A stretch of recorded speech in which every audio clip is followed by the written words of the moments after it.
నంద్యాల జిల్లా దోన్ బీసీ బాలుర కళాశాల వసతి గృహంలో ఇంటర్ విద్యార్థి ఆత్మహత్య కలకలం రేపుతోంది. పట్టణంలోని శ్రీరామ్ నగర్ లో ఉన్న వసతి గృహం బాత్రూంలో టెలిఫోన్ వైరుతో ఉరివేసుకుని ఇంటర్ ఫస్ట్ ఇయర్ విద్యార్థి శ్యామ్ సుందర్ ఆత్మహత్యకు పాల్పడ్డాడు. శవాన్ని చూసిన విద్యార్థులు భయపడి హాస్టల్ వార్డెన్ పోలీసులకు సమాచారం ఇచ్చారు. పోలీసులు ఘటనా స్థలానికి చేరుకుని ఆత్మహత్యకు గల కారణాలపై దర్యాప్తు చేస్తున్నారు.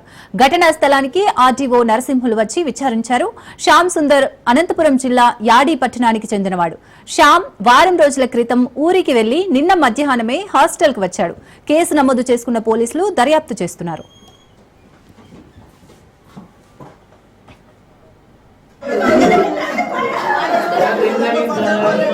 ఎవరు